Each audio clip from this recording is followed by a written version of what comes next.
अस्सलाम वालेकुम, मैं हूं मार इमरान और आज हम बात करेंगे मुल्तान में सानिया ज़ारा का कत्ल केस का जो फैसला है वो सुना दिया गया है।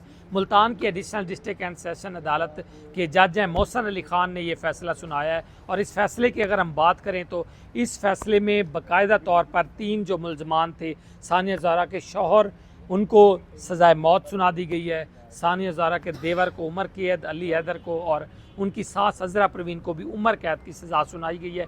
3 मुलजमान बरी हुए हैं। उनके जो वकला हैं सानिया ज़ारा के, उनसे भी हम बात करेंगे। मुस्तकी से मुकदमा के शहरियार महबूब और उनकी टीम ने इस केस को परसू किया। शहरियार महबूब ने बाकायदा तौर पर ये केस प्रूव करने में प्रूव किया और आज सज़ाएँ जो सुनाई गई हैं।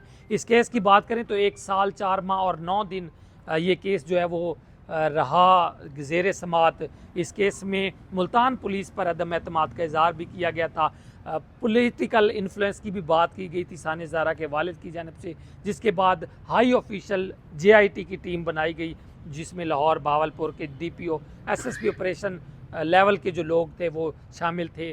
शहादतें हुई, 42 शहादतों को, उनके बयानात को कलमबंद किया गया। डॉक्टर्स थे, फॉरेंसिक टीमें उसमें शामिल थी, IOs थे, कुल एविडेंस कलेक्ट करने वाले वो तमाम एहलकार थे जिन्होंने भिजवाया, वो सारे उस टीम का उसमें हिस्सा थे और जिन्होंने तफ्तीश की JIT का, उन्होंने बयानात कलम बंद करवाए थे। इसके बाद अगर हम बात करें तो 49 जो मुख्तलिफ पेशियाँ लगी, इसमें हाई कोर्ट की बाकायदा डायरेक्शन थी कि डे बाई डे केस का फ़ैसला, और आज फ़ैसला सुनाया गया। 9 जुलाई को सानिया ज़ारा की जो लाश थी वो अपने ही घर में उनके पंखे के साथ एक लटकी लाश, और वो लाश एक सोफ़े पे बैठी हुई लाश ऐसी थी जो बैठी भी थी और ख़ुदकुशी भी थी। उस वक्त जो सानिया ज़ारा के जो ससुराल है उनका कहना था कि इन्होंने खुदकुशी की है, जबकि वालिद जो था असद अब्बास वो कह रहा था कि ये जो है वो मर्डर है।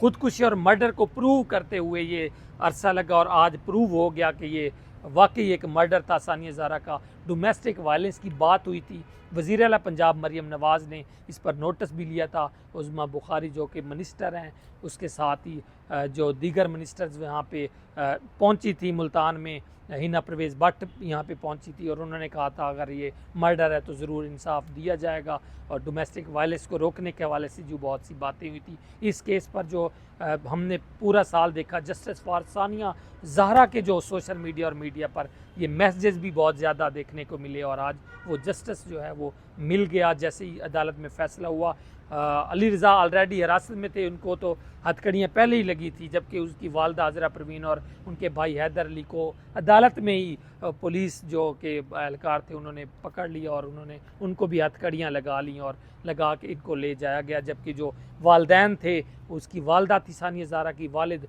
ज़ारो कतार वो रो रहे थे और इस इंसाफ पर जो है वो शुक्र गुजारी कर रहे थे। ये केस इसलिए भी अहम है कि सर्कमस्टांसेस एविडेंसेस जो कि हालात वाक़यात के से देख के केस को प्रूव किया जाता है, उसके ज़रिए से जो है इस केस को प्रूव किया गया था। मियाँ बिलाल प्रोसिक्यूटर थे, उन्होंने मामनत की थी सरकार की जानिब से। शहरियार महबूब साहब हमारे साथ मौजूद हैं। बहुत शुक्रिया, आपने वक्त दिया कीमती। रात के ये पहर हो गया है, अभी फ़ैसला हुआ और आज सुबह 9 बजे से अभी तक आप खड़े हैं। यकीनन आप भी खराज तहसीन के मुस्तहिक हैं। सरदार महबूब के ये बेटे हैं शहरियार हसन महबूब, वो भी बहुत बड़े क्रिमिनल लॉयर हैं और इन्होंने भी आज ये केस प्रूव किया, तो हम इनसे ज़रूर इनको खराज तहसीन इस केस के हवाले से हम पेश करेंगे। क्या कहेंगे कि ये हालात व वाक़यात पर मबनी केस था, अहम टेक्निकलिटीज़ क्या थी जो आप समझ रहे हैं कि इस 3 मुलजमान को बहुत बड़ी सज़ाएँ सुनाई गई हैं? बिस्मिल्लाहिर्रहमानिर्रहीम। इमरान साहब, बहुत शुक्रिया।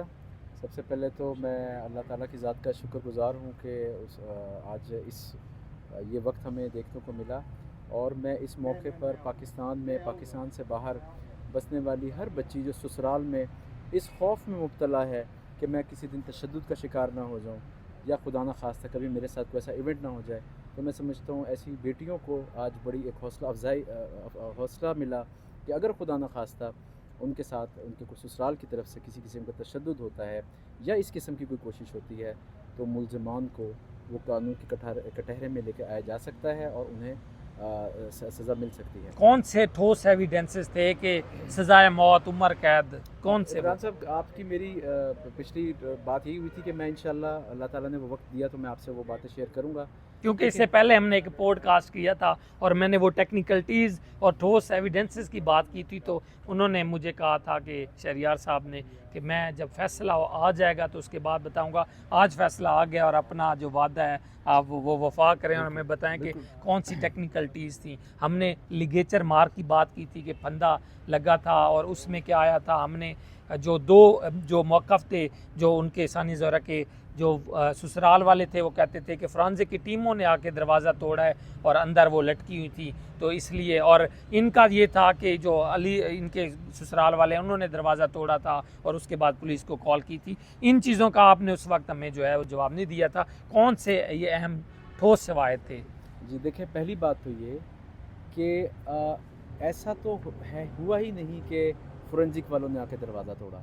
मुल्ज़िमान फ़रीक का ये मौक़िफ़ था कि एक जो काम करने वाली जो मासी है वो दरवाज़ा नॉक करती रही और जब अंदर से आवाज़ नहीं आई तो अली रज़ा उसके मुल्ज़िम ने दरवाज़ा तोड़ा तो उसने फ़ोन किया ना 15 पर कि मेरी बीवी ने ख़ुदकुशी कर ली है।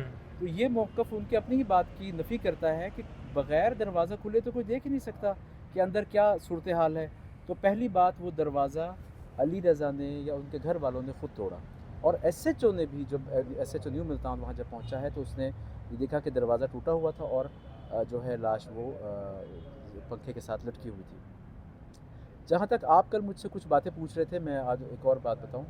ये बड़ा कहा गया कि जी उस कमरे में दाखिल होने का सिर्फ एक ही रास्ता था और क्योंकि वो दरवाज़ा तोड़ा गया, यही और बातें ज़्यादा जी थी। जी ये ज़्यादा एक लोगों के जहनों में सवाल ये आ रहा होगा कि क्योंकि ये दरवाज़ा तोड़ा गया मुल्ज़िमान के मौक़िफ़ के मुताबिक, और जब क्योंकि उस बच्ची ने दरवाज़ा अंदर से लॉक कर लिया होगा और उस बच्ची ने ख़ुदकुशी कर ली, और फोरेंसिक टीम ने इतनी एविडेंसेस कलेक्ट की, उन्होंने उस लॉक की किस्म के बारे में लिखा कि ये प्रॉपर वो लॉक नहीं था, ये हैंडल लॉक था जो कि अंदर की तरफ से भी बंद हो सकता था और बाहर की तरफ से भी बंद हो सकता था।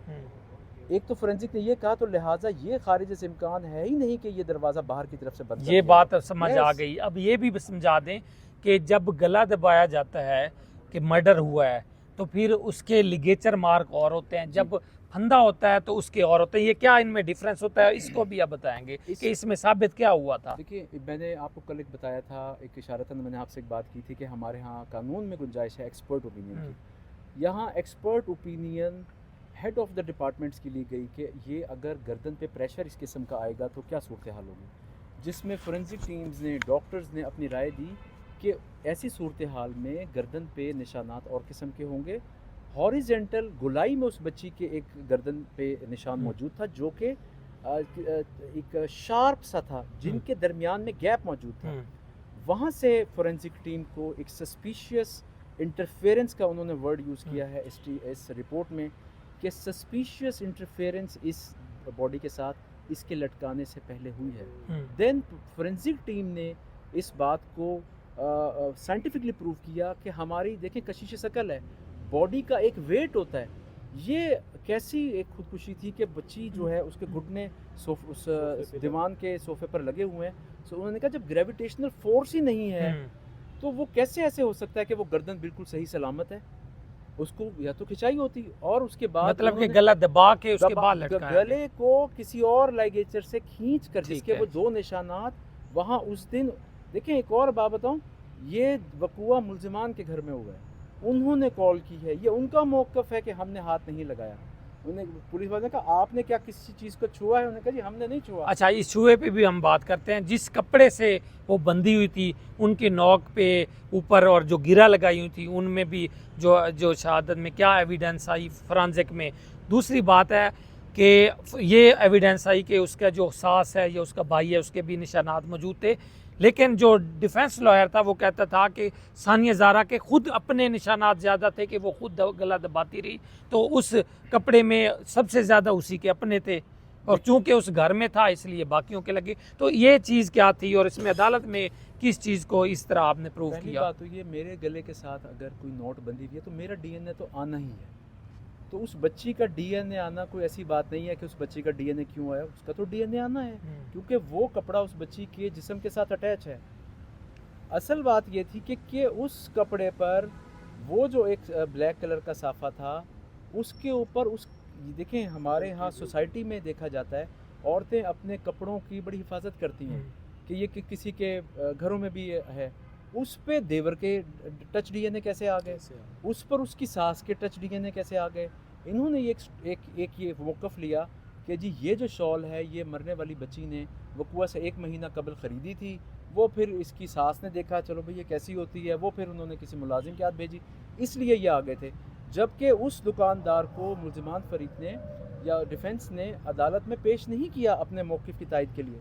सिमिलरली इन्होंने जो एक मौक़िफ़ लिया कि जी जो सुबह नाश्ता देती थी जो मुलाज़मा, उस मुलाज़मा ने आके सबको बताया कि मैं काफ़ी देर से दरवाज़ा नॉक कर रही हूँ और वो दरवाज़ा नहीं खुल रहा। वो मुलाज़मा उनकी मुलाज़मा है, वो उनकी गवाह थी, वो भी अदालत में डिफेंस की तरफ से पेश नहीं की गई। सबसे अहम चीज़ देखें, एक जान है, एक जान निकल रही है, वो तड़प रही है, बाल हैं उस बच्ची के, वो एक स्ट्रॉन्ग जिसामत की मालिक थी बच्ची, अगर और वो उसके हाथ कहीं टाइट नहीं है, ये कोई ऐसा तो केस नहीं है, और वो अगर अब उसकी अगर रूह निकल रही है, बाल हैं, फोरेंसिक वालों ने इतना क्लोजली हाई डेफिनेशन कैमराज से उसकी पिक्चर्स ली, उन्होंने कहा जी जो बाल हैं वो भी उसके ऐसे जैसे जिस तरह सेट कर दिए जाते हैं। तो लिहाजा ये एक बहुत सानिया ज़ारा के नाखून में भी कोई फोरेंसिक के निशान। हमारे लिए बतौर प्रोसिक्यूशन लॉयर ये बड़ा अहम सवाल था कि हाउ दे विल डिनाई कि उस मरने वाली बच्ची के नाखून में उसके देवर का डीएनए क्या कर रहा है। देखिए ये एक बहुत बड़ा और मैंने जैसे कल बताया था कि पंजाब फोरेंसिक साइंस एजेंसी बिल्कुल इंडिपेंडेंट एजेंसी है, उन्होंने हर लिहाज से पूरा मौका देने का जी जो आप सबूत दोनों फरीक देना चाहें लें। तो अल्हम्दुलिल्लाह आज एक अच्छा बैकबोन पे भी बड़ी बात होगी। आखिरी बात कि बैकबोन जो है उसकी कम हड्डी जो है वो गर्दन की वो नहीं टूटी, और ख़ुदकुशी जब होती है या मारा जाता है वो टूट जाता है। ये क्या होता है, कब टूटती है कब नहीं टूटती, और इस पे क्या बहस हो रही थी अदालत में, ये भी बता दें। बच्ची का वेट, उसकी लेंथ, ये सब कुछ वहाँ नापा गया। उस बच्ची की डेड बॉडी हैंड ओवर करने से पहले मैंने कल बताया था सीन सिक्योर कर लिया गया था। बच्ची का अगर वज़न है, गर्दन की लंबाई बढ़ जाएगी, यहाँ हमारे जो एलिमेंट्स हैं वो खिंच जाएंगे, हर यहाँ इधर ज़ख़म की या खिंचाई की नौयत और होगी। सबसे अहम बात, जितना उस बच्ची का वज़न था, अगर वो वाक़तन वहाँ उसने की होती तो वो यहाँ से टूटती या उसमें खिंचाई आती, ऐसी कोई चीज़ नहीं थी। प्लस सबसे अहम चीज़ जो फोरेंसिक ने कहा कि वो जो 2 निशानात थे हॉरिजेंटल, जो कि इस केस का डिसाइडिंग फैक्टर भी बने डीएनए के अलावा, कि उनमें गैप था, और वो तेज़ किसी जिस तरह किसी चार्जर की तार ले लें वो लाइगेचर था। इसको कत्ल किसी और लाइगेचर से किया गया जो कि जॉइंट इन्वेस्टिगेशन टीम का था, और जॉइंट इन्वेस्टिगेशन टीम ने ये अपनी रिपोर्ट में कहा कि ये इस कत्ल में इसका शौहर और इसका मियाँ, जबकि इसको फिर ख़ुदकुशी का रंग देने में साथ उसकी वालदा जब कपड़ा लटकाया गया। आप उस तस्वीर को ही देख लें, वो बच्ची अगर उस सोफे पे भी खड़ी हो जाए तो वो उसका हाथ उस ऊपर की नोट पे नहीं जा सकता। शहरियार साहब, एक कत्ल था या 2 कत्ल थे, ये बता दें। वो प्रेग्नेंट थी, 2 कत्ल थे या 1 कत्ल था? एक्चुअली देखें, इस बच्ची को पिछले 5 माह से अपने घर वालों से नहीं मिलने दिया जा रहा था, उसको फ़ोन नहीं दिया गया था, उसका कोई राब्ता नहीं था।